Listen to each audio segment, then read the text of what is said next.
It's an unrivaled league, and the ratings are an embarrassment. They're a statement about how little interest there actually is in women's basketball beyond Caitlin Clark. The fact that they can't reach a CBA agreement and be confident that there's actually going to be a 2026 season of the WNBA because these idiots, Angel Reese and the rest, are like, oh man, if y'all not paying us $1 million, $2 million a season, we're not playing. Those rating numbers aren't just bad, they're a disaster. They show something the WNBA leaders don't want to say out loud. Without Caitlin Clark, hardly anyone watches, and it gets worse. Some players who got bigger paychecks because of her fame are now threatening the whole 2026 season because they want NBA-level money, even when the arenas aren't full. Nope, not good enough. We're not budging. We're not negotiating. The entire season is up for grabs. But, and here's how they got there. This group of women, delusional, allowed Nafisa Collier, whose husband and her and Breanna Stewart have started a rival league to the WNBA. They've allowed them to be the leaders of their negotiation for a new CBA agreement, collective bargaining agreement in the WNBA. Here's what's crazy. The league offered some players million-dollar contracts, 7 figures, to play 40 games in a league that loses millions each year. But they still say, not enough, and refuse to compromise. Now, the season could be in trouble because Angel Reese and her group think they should get superstar pay no matter what the business can afford. And there's something else people aren't noticing. The person leading the talks isn't a neutral union helper. This group of women, delusional, allowed Nafisa Collier, whose husband and her and Breanna Stewart have started a rival league to the WNBA. They've allowed them to be the leaders of their negotiation for a new CBA agreement, collective bargaining agreement in the WNBA. People that have started a competitor to the WNBA are leading the negotiations for a new WNBA contract. This is insanity and retardation that we have never seen. Think about this. Nafisa Collier is leading the player negotiations, but her husband runs Unrivaled, a league that competes with the WNBA. Her business partner, Breanna Stewart, is involved too. They started a rival league, and now they're helping decide the WNBA's future. That would be like letting LeBron help negotiate the NBA's big contract rules while also starting a new competing league. It's not just unfair, it feels like they're trying to wreck things while calling it player power. And other players are going along with it. Let's replay Nafisa Collier when she was talking tough and everybody's applauding her. You go, girl. Kathy Engelbert, they're not paying you guys what you're worth, and we're not paying Caitlin Clark what she's worth. Play the league believes it succeeds despite its players, not because of them. I have the privilege of watching my husband run a league where he has to balance 100 different things at once. I won't pretend the job is easy. But even with all of that on his plate, he always takes the time to reach out to players when he sees an injury, whether it's Unrivaled or even during the WNBA season. That is what leadership looks like. It's the human element. It's basic integrity, and it's the bare minimum any leader should embody. But let's replay what Nafisa Collier said when she was being bold and people were cheering her on. She said the commissioner, Kathy Engelbert, doesn't pay players what they're worth, and doesn't pay Caitlin Clark what she's worth either. She also said the league acts like it succeeds despite the players, not because of them. Then she praised her husband's leadership, saying he checks on players when they get hurt even during the WNBA season. She says that's real leadership, being human, doing the right thing, and showing basic care. Women aren't built for this type of leadership. It's all feelings over facts. It's there's no logic here. Hey, just pay us what we want. I don't want to hear about paying us what's sustainable. Just pay us what we want. We feel like we're owed this amount of money. And we've convinced America that 23 and 24-year-old women coming out of college, that paying them $70,000, $80,000 a year for a 4-month job is... Now watch this closely. This was Collier's big chance to explain why the WNBA needs new leadership. Her main complaint about Commissioner Kathy Engelbert is that Engelbert doesn't call injured players. That's it, and she uses that to act like the league deserves to be blown up.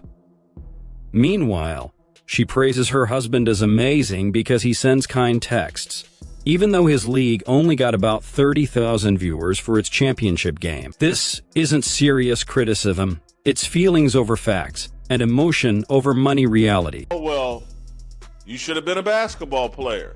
Or these women are great basketball players and they deserve more than that. No, they don't. I went into a profession that at the time, sports journalism, the newspaper industry, that was turning a profit. And they paid me $5 an hour. And I didn't complain. I thanked them. But the Bloomington Herald-Times was turning a profit. The WNBA loses millions of dollars a year. And I got a 4-month job that pays me $75,000. I'm undervalued. I'm underappreciated. I've been mistreated. This is lunacy. Here's the reality these players need to hear. Making about $70,000 for a 4-month rookie job right after college is an oppression. For most Americans, that would be an amazing starting salary, and they're earning it in a league that loses a lot of money. Comparing it to men's sports is misleading. NBA rookies make millions because the NBA brings in billions. The WNBA loses money and is supported by the NBA. The speaker is saying the money players get is basically help they didn't earn from profits. But she's nuts. And she's surrounded by other nuts that are confirming her nuttiness. She's going to sit here and preach.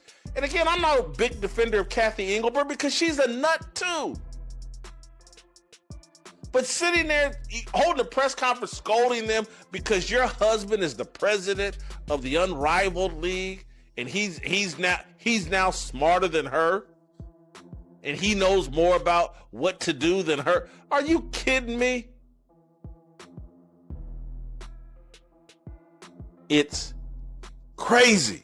The speaker says when they worked in newspapers, they got paid $5 an hour and they were grateful because the newspaper made a profit. Then they compare that to the WNBA, which loses millions, while rookies get about $75,000 for 4 months, plus housing, travel, and benefits. They call it lunacy for players to say they're being mistreated. They argue one situation was real exploitation, and the other is people expecting more money even though the business is losing money. They also say believing women should get equal pay no matter revenue or viewers is ignoring reality. And you can't build a lasting business on that. Made me just like, I don't really care about Caitlin Clark anymore because she's halfway crazy for not coming on air somewhere and saying the things that I'm saying. Hey man, y'all crazy.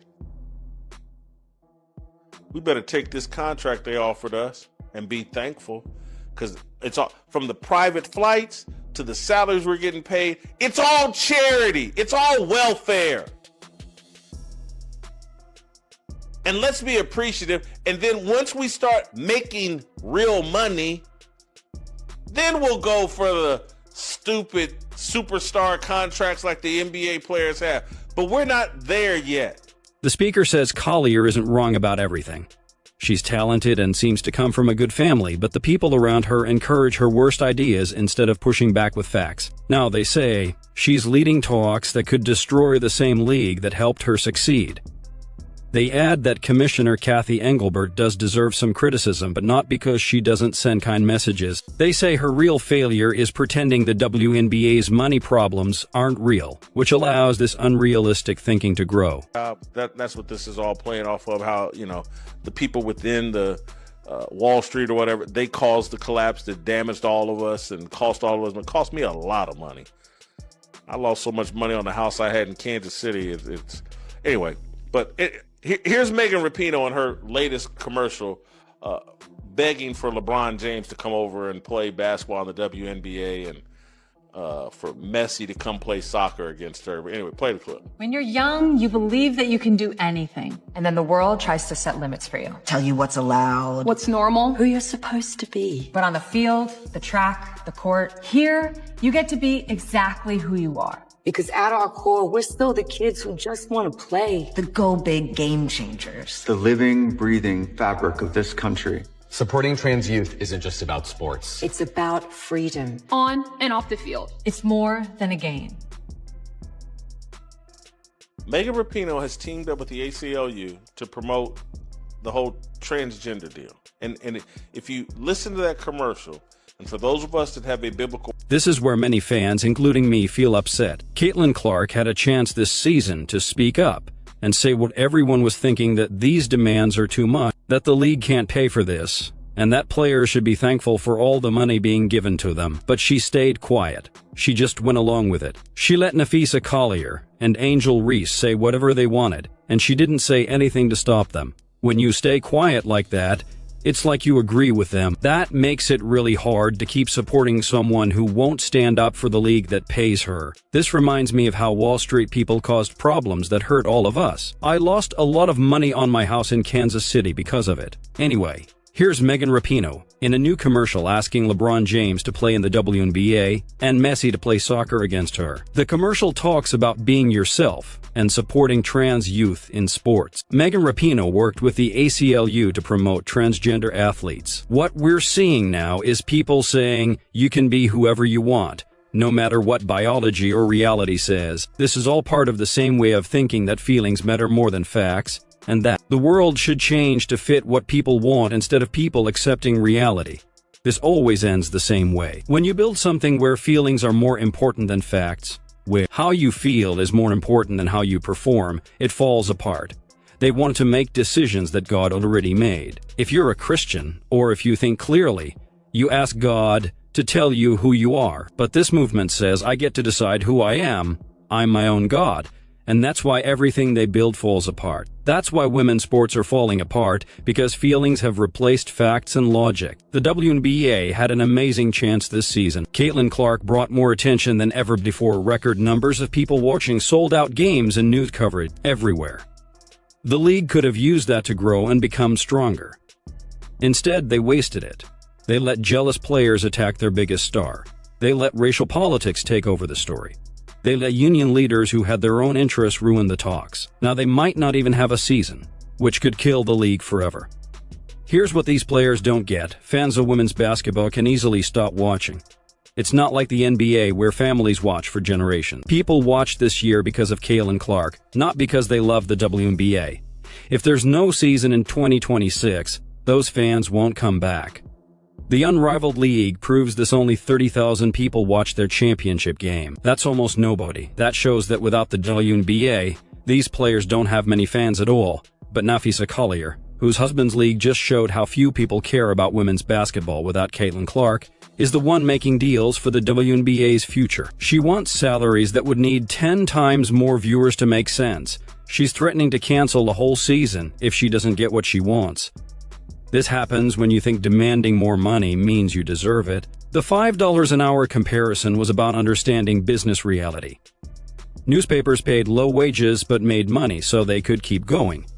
The WNBA pays high wages and loses millions, so it can't keep going. Pointing this out isn't sexist, it's just basic business.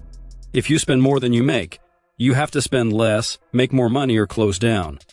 The NBA has helped pay for the WNBA for years because they want women's basketball to succeed, but they can't do it forever. If WNBA players force a shutdown, the NBA can walk away and let the league try to survive on its own, which means it would probably collapse. So here's the question, is this really worth it? Is Nafisa Collier's hurt feelings worth risking the whole league? Are Angel Reese's demands for $2 million really more important than having a league at all? Without the WNBA, most of these players have no stage, no fans, and no power. The WNBA gave these players a chance they wouldn't have otherwise. They should appreciate it, not destroy it, but they won't listen because that would mean admitting they're wrong. So they'll keep pushing and threatening. And when the league collapses, they'll blame everyone but themselves. What do you think? Are WNBA players right to ask for more money, or are they destroying a good thing? Leave your thoughts in the comments, subscribe, and let me know if you think there will be a 2026 WNBA season.